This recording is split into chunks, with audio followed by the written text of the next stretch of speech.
Hey everybody, Tempo Crazed here. How's everybody doing? You doing good? Let's get this out of the way first. Make sure you like, comment, subscribe, share the video, all those good things. That way we can keep growing this channel. Now, I have decided to do the Tudor rebuild of the Tudor watch, I should say. Live. Well, not live. Okay, I lied. It's not going to be live. We're going to do it, though, here on the channel. I wasn't going to do it, but then I thought about it. I was like, you know what? I could do it. I just have to record the video and then put it up afterwards so that I can go through and edit the video. It's a lot of work to do that, but to do everything that way, but it's well worth it. Now, when I say, so there'll be a lot of jump cuts and stuff like that, you'll see, and I'll do my best to edit it through and stuff. But it's just that I gotta watch my old video. It's been a hot minute since we took it apart, so I gotta watch my old video to remember how to put it back together. So, anyway, I did get, like I said in my other video, if you watched it, which I don't know if you did or not, the mail call video, I did say that I got parts in. I got the mainspring came in, so I'm just grabbing the parts here for the mainspring the mainspring barrel and stuff. So the mainspring came in, so we can actually start reassembly, which that is where we want to be. So let's pull up the microscope here. There we go. We got the little pad here because, again, I don't have a movement holder that'll actually hold this movement very well.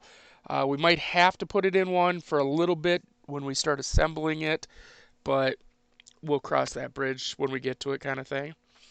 Now, I have I'm going to put my finger cots on real quick because I did not put them on before the show.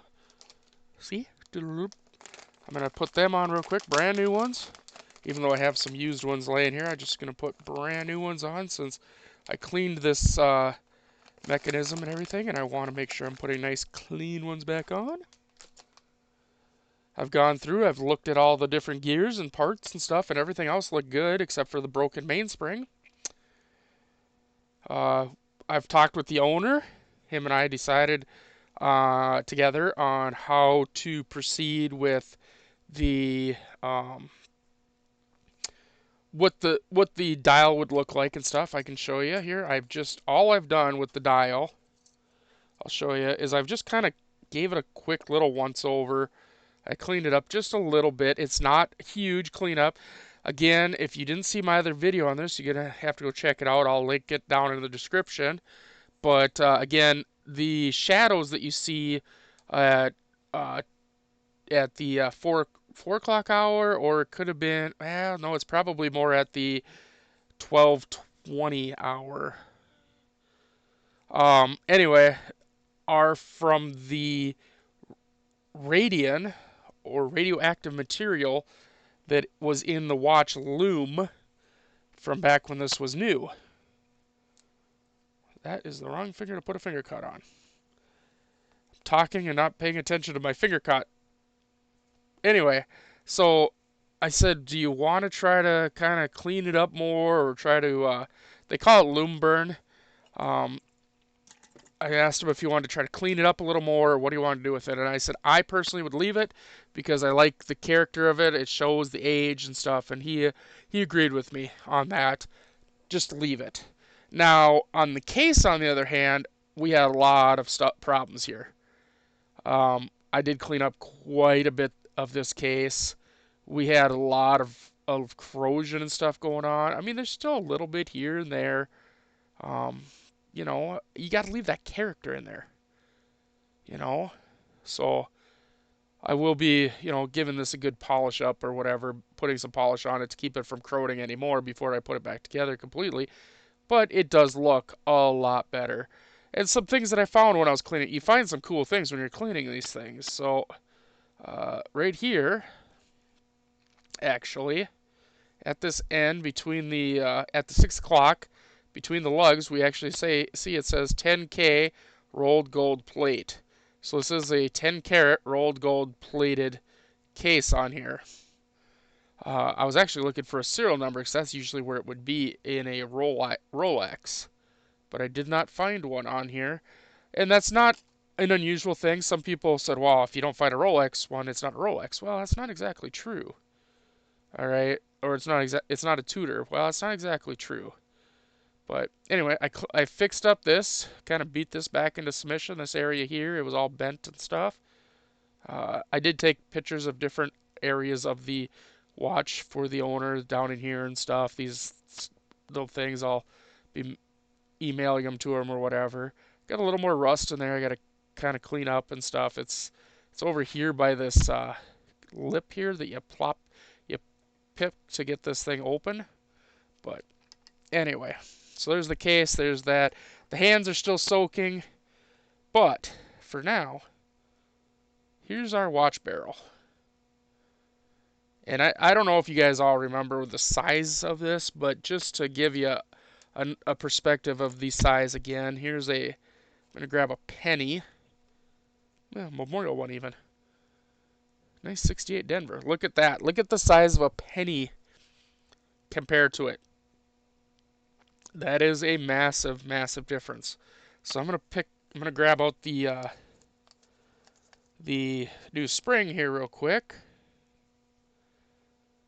And I just want to make sure that we got it going the right way.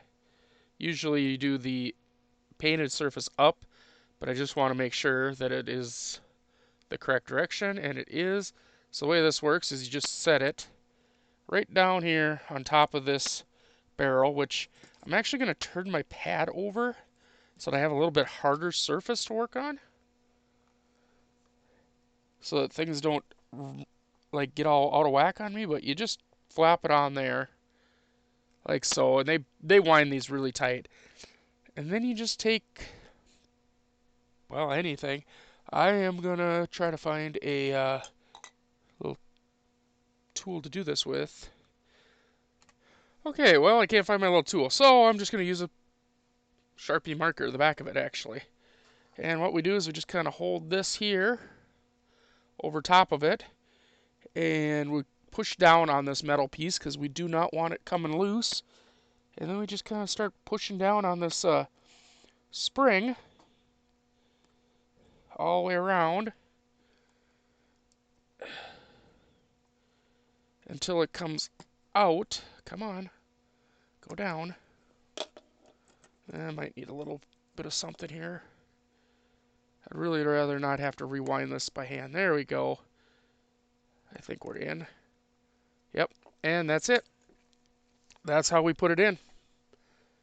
And there we go. Brand new mainspring in there. That's it. That's how we put in a new mainspring. It's so usually, a lot of times, I shouldn't say usually, a lot of times though, these mainsprings, I can order them. I'm going to keep the little package here, and I'm going to write what movement this is on, but so that I know in the future if I do another one. But a lot of times you can order it for the movement. I couldn't order it for this movement. I had to actually order it by size, and I'm not going to go through the sizing of that with you unless you decide that that's something you really want to know, because honestly, it's kind of a pain in the butt. It's not. You got to measure the inside of the barrel, the depth of the barrel, the thickness of things and stuff. It's not a horrible thing. It's just not the funnest thing either to go through. So anyway, now we have to put the arbor back in, and I am missing tweezers. I have a royal mess on my desk, and I cannot find my tweezers at all. So that's always, I mean, I have these ones, but I like my small ones, and I cannot find them. So anyway, so this is the arbor again. I think I'm actually going to flip the cushion over because I like having a little bit of squishiness here. And I may have to pause this and put this in, but this goes away, apparently. It goes in just like this. The square side will go down, and it goes in the middle of this piece, but it's going to take a little finesse and stuff, so I'll be right back. Alright, we're back. That took a good 30 minutes.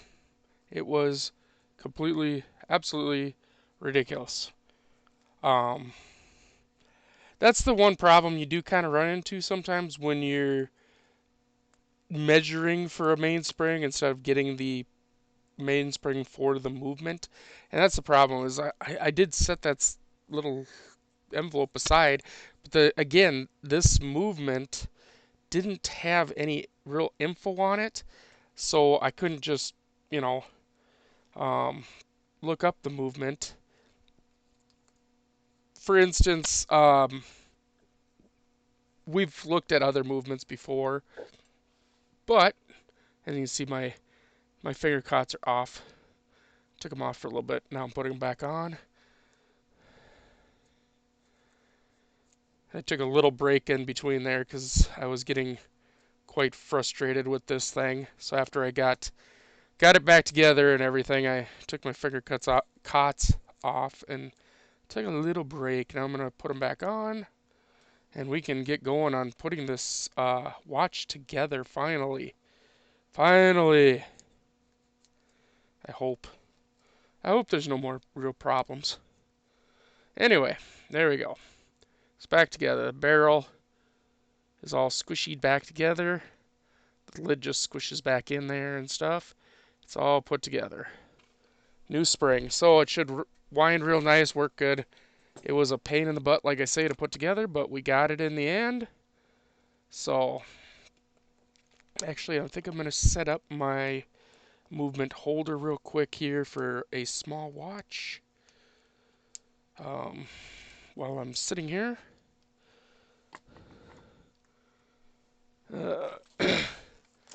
Because we're going to grab the main plate real quick here.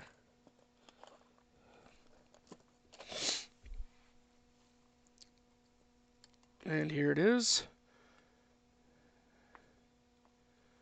Let's open that up a little bit. Bloop. And close it down. There we go. Alright, let's get a little grease. Now, there's tons of different types of grease, and everybody will tell you what to use and stuff. I use something probably different than most people would. I use bearing grease, and this is a very light bearing grease. But it is a bearing. It's for fan bearings. I find it to work very, very well. The problem with it, there's a little bit of crap on there. The problem with it, what is that? Oh, nothing. Is that it comes out kind of chunky. So I gotta kind of put a little bit dab on and then take some off and stuff.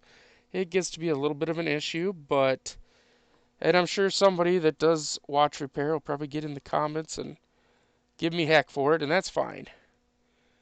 But I'll tell you what, nothing is slicker than that bearing grease that I use.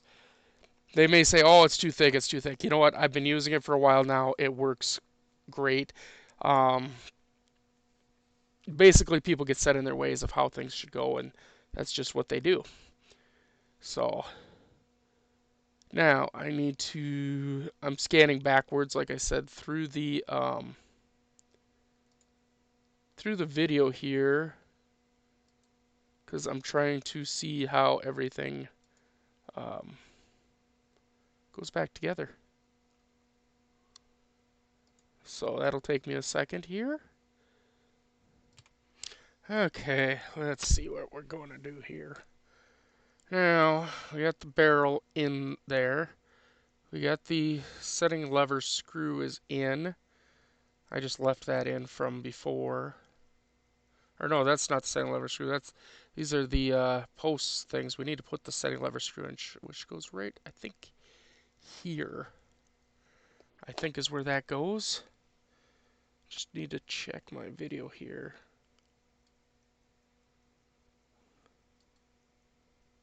Nope, goes on the opposite side. Okay.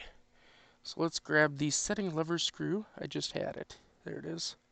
Excuse my hand. So the setting lever screw needs to go in here before we put the bridges on because it goes under the bridge. And if you forget it, which I have done recently, you get really mad at yourself because you literally have to disassemble the whole watch. Literally everything that goes onto the watchmaker side here has to come back off so you can put it on. Like there'll be bridges, all the bridges and stuff. I mean, you can leave like you have to take like the balance off. You could probably leave the pallet on, but like there's a bridge that goes here that covers a bunch of these wheels. Would have to come off. The bridge that goes here that covers all this would have to come off. The ratchet and crown wheel would have to come off. I mean, it's a lot. You literally are disassembling the watch to put that back together. It's not a fun thing. Um, so that's why I'm saying just, if you're working on watches, make sure you're doing checking and stuff like that. All right, next. I want to put a dab more of grease. And I think a lot of people oil this area, but I like to put just a dab of grease here. Kind of, actually more than a dab, because you're going to be putting that pin, well, not even pin, it's a wheel that holds the, oh, come here. Nope, that wasn't it. This wheel here that holds the hour hand, or no, the minute, the hour hand, right in the middle there, and it's got to run like all the time right there. Hey, get back in the hole. There's a pun somewhere in there, or a joke for us dirty-minded old folks. Get in there. Alright, and then it meshes with that gear. That's what we want to see right there. And then it should be able to put on the barrel bridge, if y'all remember that.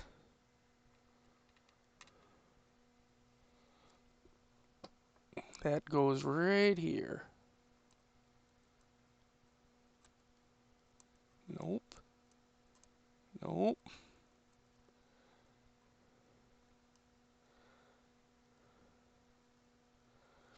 Usually use that, I can use that,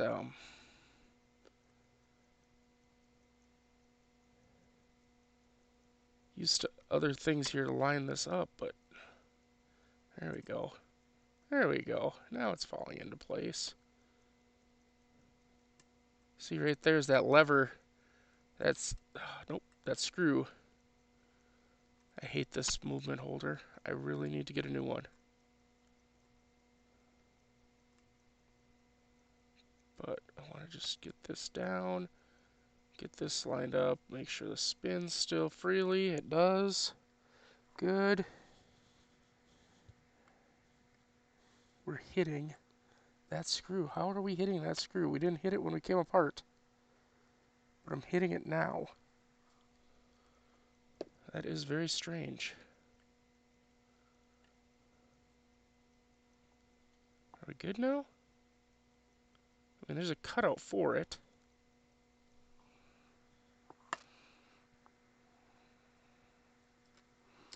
Okay. Screwdriver. There it is. I don't know why I'm hitting it now.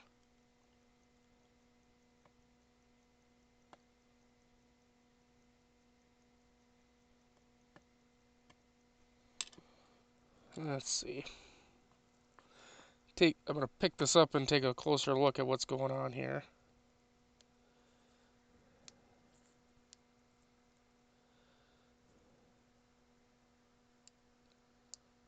There we go.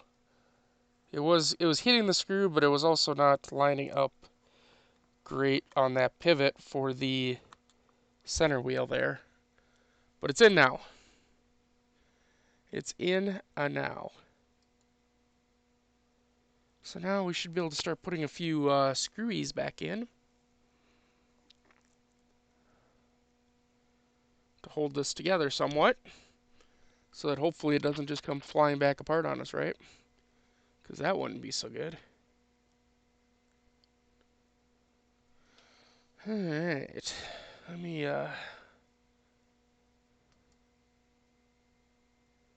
What do we got here going on here now? Alright.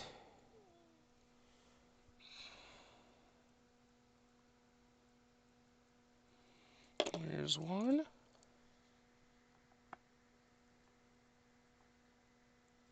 And I don't crank them down or anything. I mean, I guess I could, but I kind of leave them a little bit shy, just like 95% tight, just so it holds it, but not so that when I go to put the other side on, if it's a little kitty wampus, it's going to snap or anything, because that would be bad.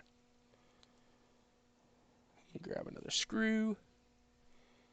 And yes, I am looking at the video as I'm doing this, or at least photos that I've pulled off the video and stopped on different parts of the video as I'm doing this. Sorry for my hand in the way, but that's where it's got to be.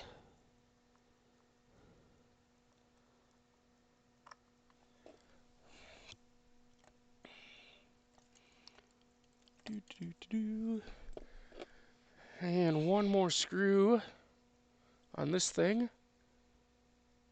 will hold it together.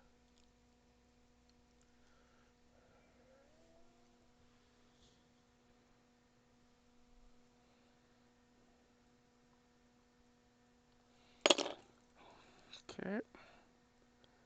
And then we can put the ratchet wheel in and the crown wheel. As you probably noticed, I didn't put the stem and the clutch and stuff in on this side, which you can. But since we have the other side of the watch tore apart, I figured, well, I'll just put it in on that other side. So, here we go. We're starting to go back together. Beautiful.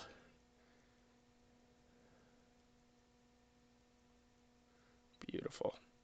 All right. Now, next should be the traino wheels. I just need to... Well, actually, I could put the ratchet in, I think. But...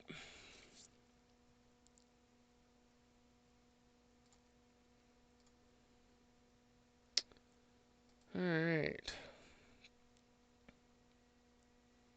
Yeah, I could put the ratchet in.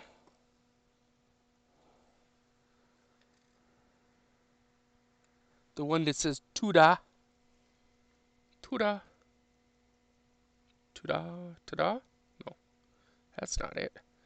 And usually all I do is I just kind of hold it on the top, rotate it around a little bit, because we got to get it lined up with the gear, or with the square down there.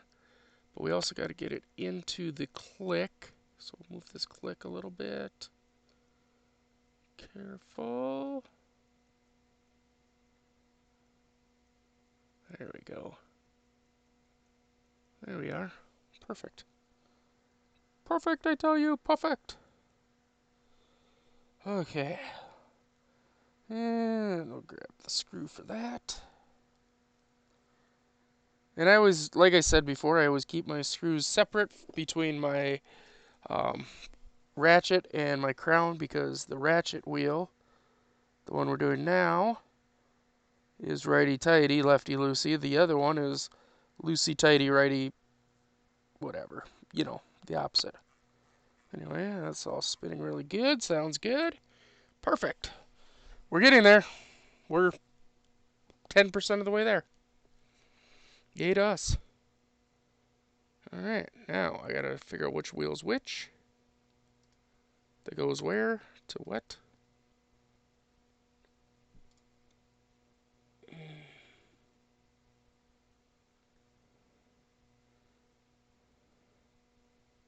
Let's see here. Flip that up for me there, Tempo. That wasn't very good, but okay. Let's see. That one goes there. This one. This one. Flip over, please.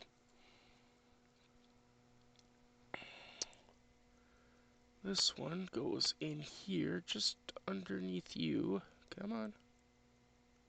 And sits in that pivot right there. And connects to that gear right there. Yep. And then this one. And like I say, I haven't picked out a sub-seconds hand yet. Just because, well, oh, it's a lot to find just the right thing, right? I just need to find just the right one. I have one that would work, but the hands on this, obviously, like we've talked about, are they're kind of rusty, crusty looking and stuff, which we're good with. We like them like that. We like the patina that they represent, but that looks good. But the sub-seconds wheel that I do have, um, unfortunately,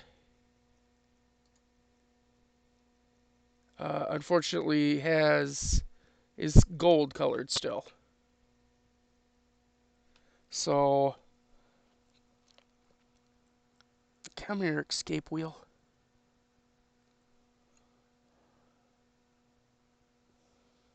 And we gotta put the escape wheel in down here. Just underneath that, right into that pivot hole.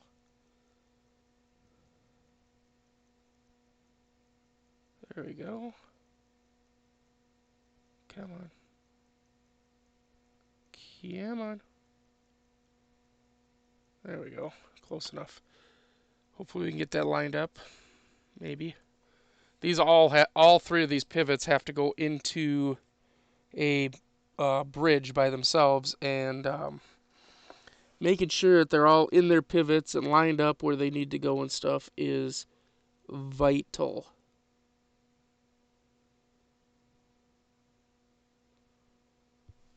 So that's what I'm working on right now, just making sure that we get everything lined up, because this one is not in its pivot.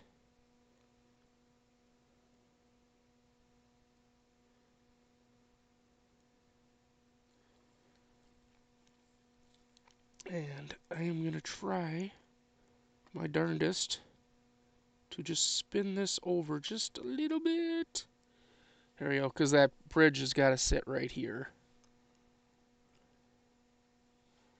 This bridge right here.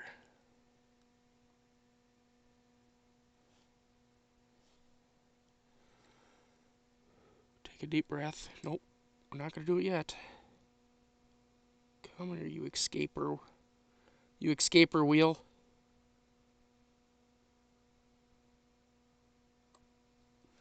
Alright. Now that the bridge is sitting there, at least, we have to...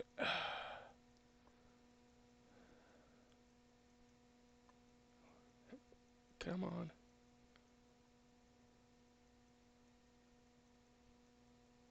We're going to go gentle, gentle.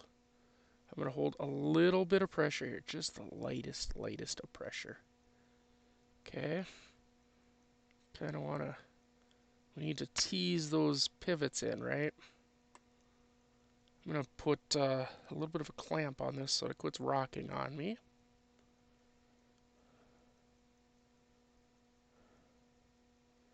And how are we going to do this? Well, very carefully. We're going to kind of move wheels around and stuff while we hold a little bit of pressure, like I said.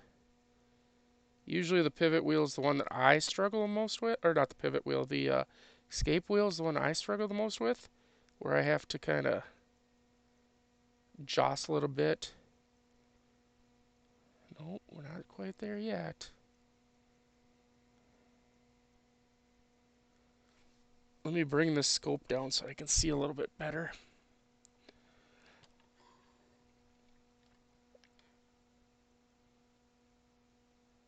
I'm actually looking through the right through these jewels. So you can see the pivot in there. You don't see one in there yet. But that's what we're trying to get to. We're trying to get these pivots lined up. And I'm going to actually work on, like I said, this escape wheel a little bit here. I'm going to look right through that jewel and try to find where it lines up. Come on now.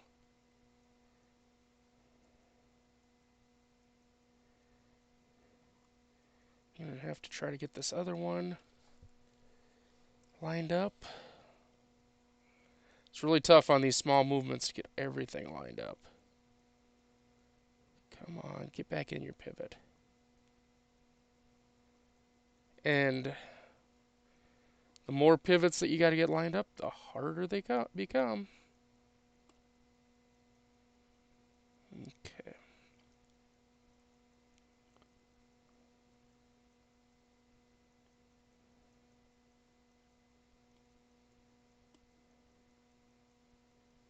I feel some of them going. Looks like that one might have fallen in. Oh yeah, that one fell. Really nice too. How about that one? That one looks to be there. Now my nemesis. Come on.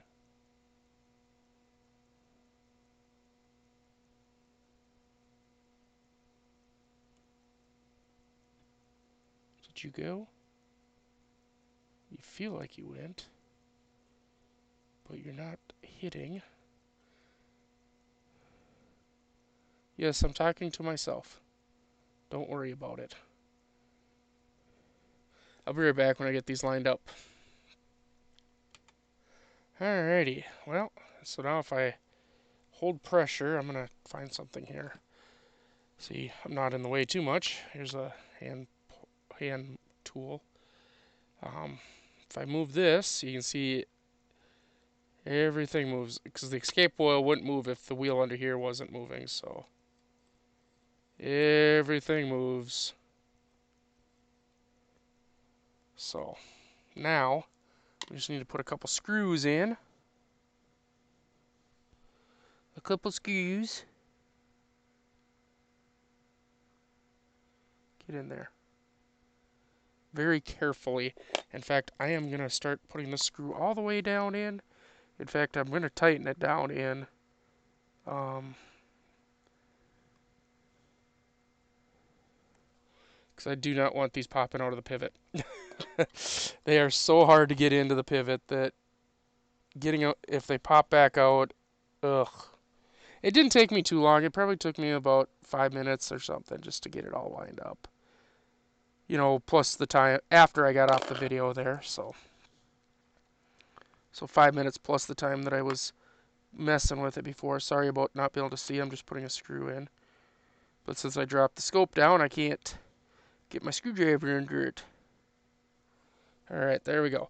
So anyway, the way we test it, just to make sure everything's still good, is we just kind of touch here, and this moves just nice and freely. Look at that. That all works really good. Yes, there is a little bit of rust on a few parts here. They have been treated, so I'm not worried about them. They've all gone through treatment and stuff. This watch should last another 100 years.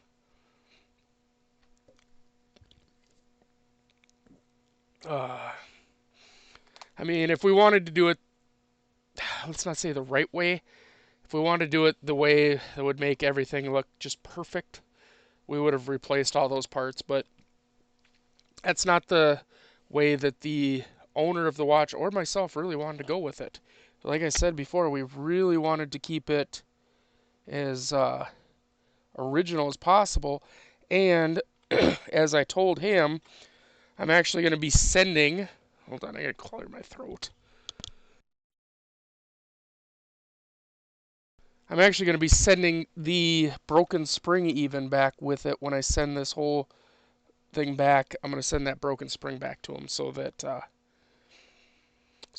he has it in his possession and has all the original stuff that he can have, at least for it. I have been doing a little bit of research on it, trying to find some more info on it. It's been kind of a tough go, though. There's not a lot out there about it. From what I'm kind of figuring out, though, I'm going to throw a... That looks like a huge dab, and it is. I'm going to remove a lot of that. But from what I am finding out about this is that come here, you. There we go. That I think that this, while it is a Tudor, I mean, obviously it says it right there. Um, I believe, and I can't be 100% sure, but I believe it's from just before Tudor and Rolex actually combined. And the reason I say that is because once Rolex became and Tudor were one, um, they put serial numbers on everything. And there is no serial number on this. The only other thing I can come up with is that the case has been changed. That somebody found this movement and was able to put it into that case. And it happens. So it could be kind of a Frankenstein one too. So there's a lot of thoughts out there on it. Let me get that spacer first. What may have transpired with this thing. Um,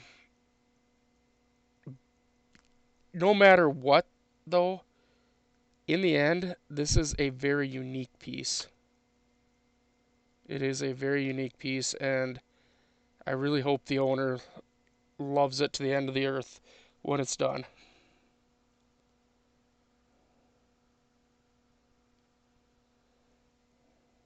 Yeah, get back here, screw. Now this is, like I said, the screw that goes the opposite way. So this one will go lefty tighty. See that? I just want to still make sure everything's moving. Yep, perfect. All right, so now we're going after that pivot right there. We're gonna flip our little pallet fork over. And that's what goes in right there is the pallet fork. And then we'll put our pallet fork bridge on top of that.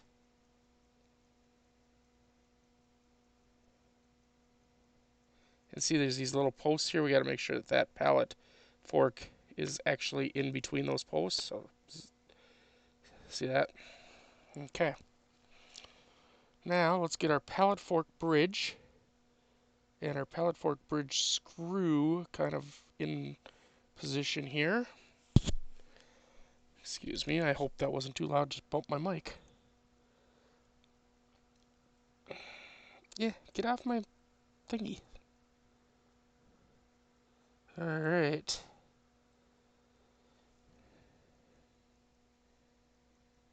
And now this.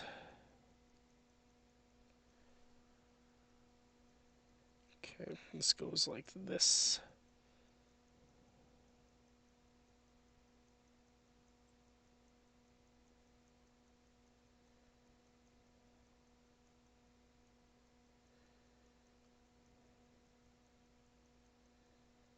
Come on. Nope.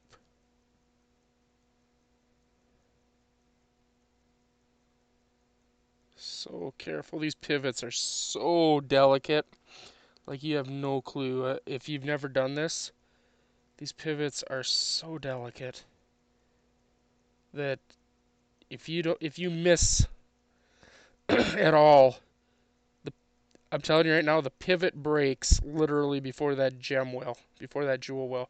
So if I like tighten this down and that's not lined up, which it's not yet, um, that jewel isn't gonna break. That pallet fork is, and that's gonna be a real problem because again, I don't know what movement this is. I have not been able to figure that out yet. I'm gonna do this again off camera. I'll bring it back when I'm done. All right, it's in. Whew. I had to actually take it back apart. I actually did miss the pivot on the bottom when I was putting this together. And, man, tell you what, having a dog doing this is not a great thing. Hair everywhere. Anyway, I did miss it, and I locked this down, and all of a sudden it wasn't moving good, and I was able to take it back apart without breaking anything. And now the way I test it is I put a little bit of wind into this, just with a screwdriver here, and we just barely push on that pallet fork, and we can see it jumping. Come on. Just jumping, and we see the wheel moving.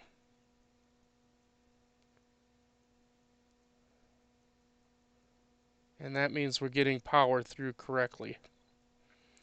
So that's a big relief too. So now, and as you notice, I did put it back in the holder. I needed something nice and solid again. Um, so now, I think I'm going to try to move this just inside the holder here. Just spin it a little bit further. Because I think we're ready to put the balance in. And then we can flip the movement over and start putting the rest of it together. So we're getting close. And then we have to go through and oil the whole thing. Which I will do all of it on camera except for the balance. Because the balance, I need like utmost concentration. I don't want to screw it up.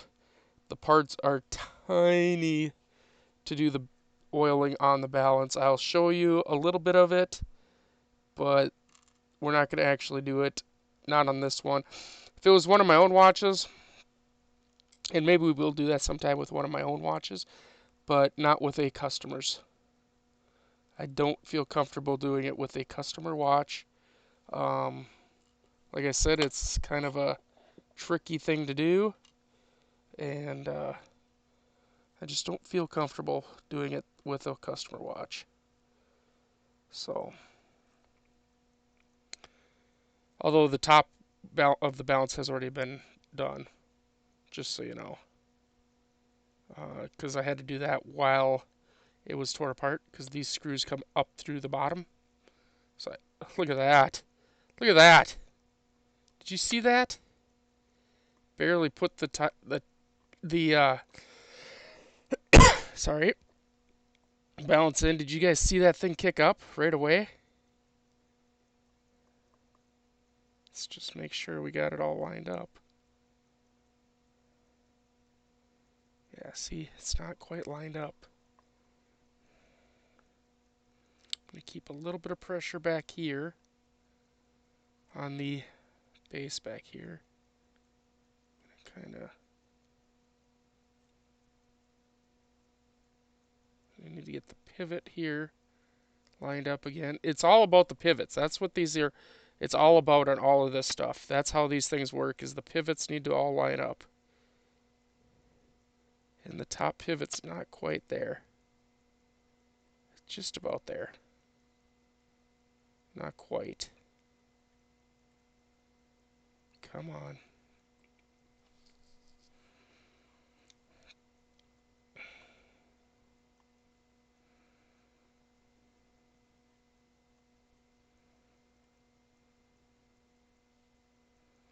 I can see it down in there.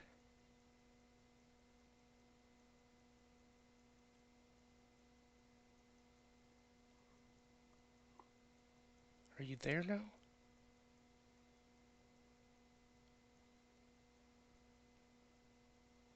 I think it's there. Looks like it's there. Look at that, without even putting the screw in. Look at that. That's what you want to see. That's what you want to see right away. There's the only oil in this thing right now is a little bit of grease I put down in a couple places, and then I put the oil on the pallet fork bridge because it's obviously underneath the balance. But that's what you want to see when you put a watch back together, where the balance basically just takes off.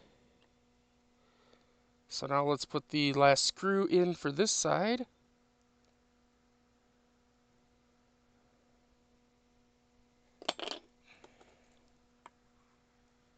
That's a sign of quality too. That's a sign of, Rolex Tudor quality right there.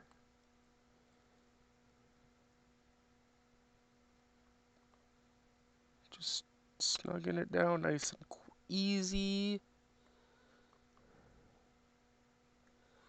I was putting it down and the balance actually moved just a hair, so I wanted to just make sure. Now, I'm going to go through and, since I broke my other oiler, because I have cheap oilers, but I'm going to go through this one. And all we do is we just, a little drop. These things don't take a whole lot. I've seen people like almost drench these things in oil. They do not need that much oil.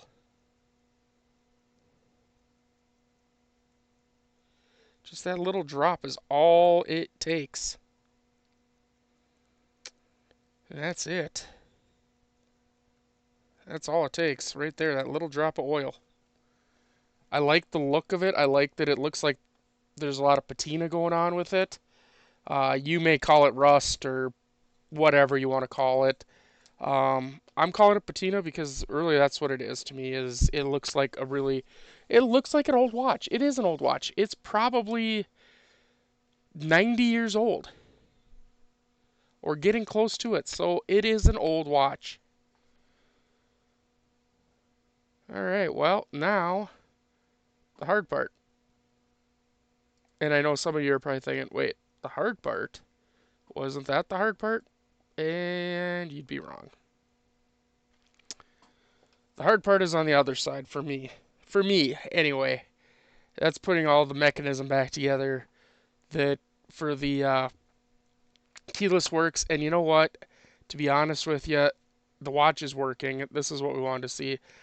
I'm going to put the keyless works together myself, and I'll bring you back when it's all done because, again, the keyless works for me is the harder part, and it's going to take me a long time, and I really need to concentrate. Hopefully, in the near future, we can do a whole watch, tear down, and put it back together, all together in one video, all possibly live. I mean, it's just, it just depends. So I will be back in a little bit to show you what we have once everything's back together. Well, at least the movement. I'm going to put the movement together, and then we'll come back and we'll put we should be able to put the hands and the dial and everything together afterwards here. So we'll be right back. Hey everybody, welcome back. As you can see, we've still got that balance just bouncing along here. I actually have corrupt software. So the last part where I would have shown you, the setting, all this, that the dial is now on it and that the keyless works is all on there and everything, is lost to history, I guess. But you can see it all works good there. That all spins nice. Push it in. I just had my finger against that again. Dang it. This works, so you can wind this watch up. We can put a good wind into it.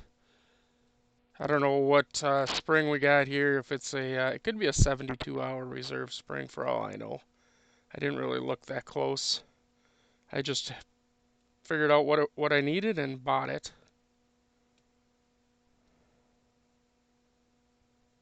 Come on. It'll take a heck of a wind, it looks like. There we go. Fully wound. And that balance wheel's working really nice. So, unfortunately, like I say, I did lose the footage that I just shot of putting the dial and everything together on this. Unfortunately. So, you won't get to see any of that. I don't have a sub-second yet. I'm going to talk to the owner about it and see what he wants to do. If he wants to just put a new one on and try to distress it, or how he wants to do that. I do have some here I could try to do that with.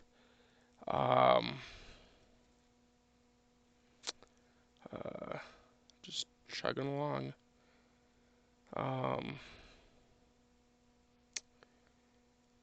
We did look at the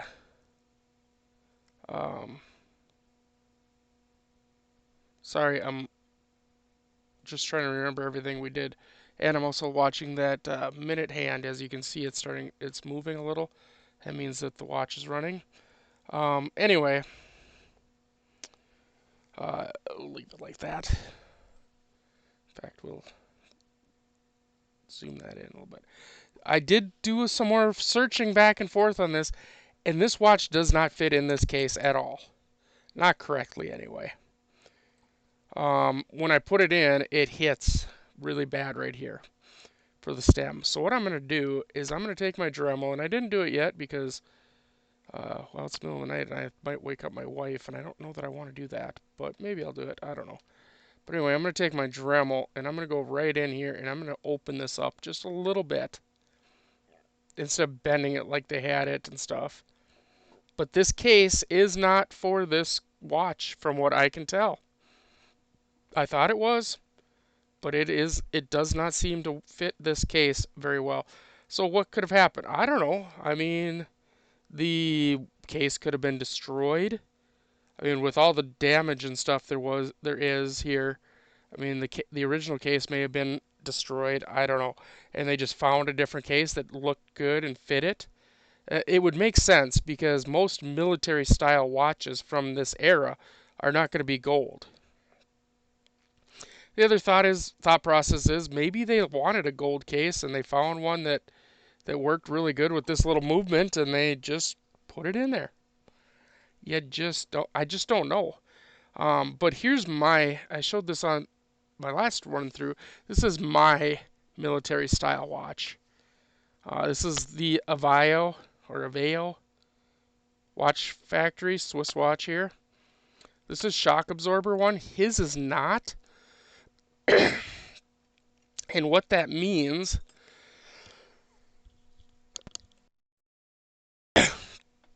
is right here. There's no little shock absorber on there. Let me see if my other watch, this one has one. This is the Invicta I just got. See this little brass piece here and stuff? That's actually a little shock absorber in there, so if this watch gets dropped, you won't break the pivot off. This one doesn't have it. So that makes this one actually a bit older than my Avea, which this watch here came out in I think this was early World War II time.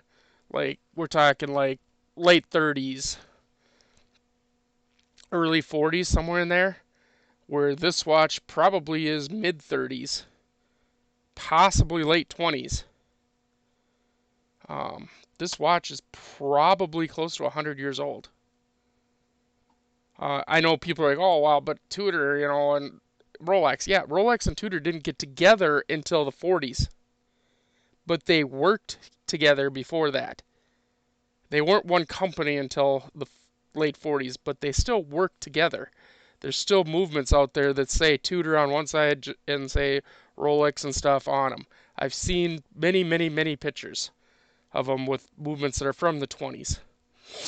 So, but this one is mine. This is, and I was explaining in my last video how my dial, while it doesn't look quite as bad as his dial does, I did leave a lot. I mean, right underneath here, there's no paint left. And I left my loom in, but it's still not in bad shape. It doesn't loom very well anymore. Let me see if I can show any of it off here. See, it dies pretty quick. But it's still there. It still produces some light anyway. Excuse me. Tickle. But anyway, this is, like I say, this is mine, and it's quite a bit bigger. I mean, if we look at these side by side here, let me flip this movement over and look at side by side. Mine is quite a bit bigger than his, but still really nice watches. His, of course, has the sub seconds. Mine has the center seconds. There's differences, but both from within about 10 years of each other. Now, this one, this Lucerne does have a sub second, but this one I don't believe to be older than 1960. I think this is like 1960 is probably as old as this one is. It was more of a fashion thing in this one. All right, my Elgin, which I don't have running right now. Actually, the back's off of it because I was showing people what a movement looks like. Oh, it is still running. Look at that thing. And that does have the shock movement in it and stuff. This is a beautiful, beautiful, beautiful watch, too. Let me screw the back on. Maybe that'd be nice. Or not, I don't know. But again, this is late 50s, and we have the seconds hand is actually in the center. This one has the calendar complication. It's not a day date, it's just the date. I have worked on day date calendar complications. They literally are a complication. They take a lot more finesse. You have things that move on the front and on the back, basically. Yeah. Oops. That's not what I wanted to do. This one, for some reason, is not keeping correct time, though. It's running really slow for some reason, and I'm not positive why. If it might have a bad mainspring, this Elgin. I might have to put a new mainspring into it. Not the end of the world, but sometimes that happens when they get old, like older and stuff. I have it set like at basically the fastest setting, and it's running slow still. So that's usually a good sign a mainspring's bad. This one, on the other hand, new mainspring in it. It's running really nice. So I'm going to do the work on the case. I will talk to the owner about what he wants to do about a sub-second hand, and then we'll get it shipped out to him. But this is going to be the end of this Tudor watch, and I hope you guys all enjoyed it. Make sure you're liking, commenting, subscribing, sharing, all the good stuff that we need to make sure we're doing. Thanks for watching, and as always, have a good one.